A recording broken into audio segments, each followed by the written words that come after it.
What's going on, everyone? In today's video, I'll be talking about the thermostat. It is responsible for regulating the temperature in the engine by restricting or permitting the flow of coolant between the engine and the radiator. The cooling system is a sealed system that allows coolant flow between the engine and the radiator. The engine generates a lot of heat. The coolant takes this heat from the engine to the radiator for cooling before it comes back to the engine. The thermostat does this regulation by opening and closing at certain temperatures. For the engine to perform efficiently, it must run at the optimal operating temperature. This temperature is within 90 degrees Celsius to 105 degrees Celsius, thereabouts.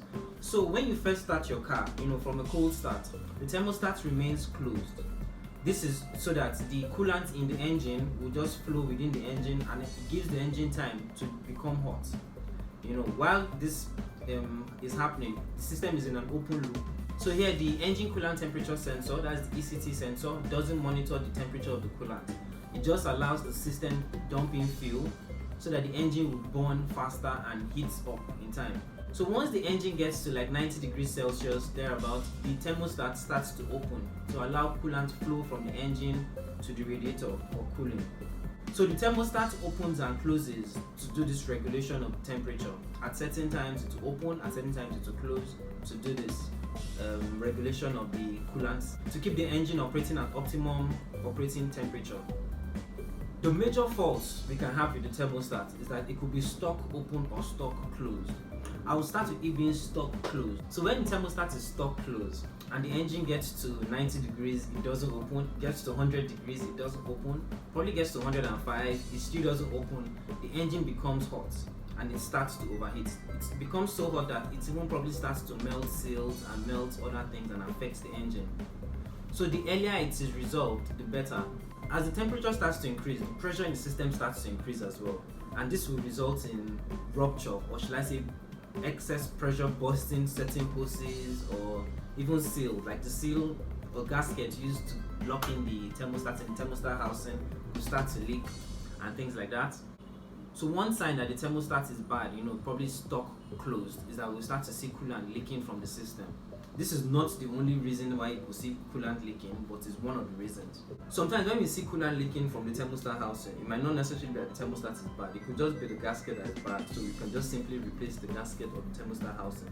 You can bring out the thermostat, put it in water and test it. Put it in boiling water and test it. That is another video that I'll make later on. Another thing that happens when the thermostat is stuck closed is that the system overheats. Because it's not allowing coolant flow from the engine to the radiator for cooling, the system becomes very hot and it damages the engine. That is when it's stuck closed.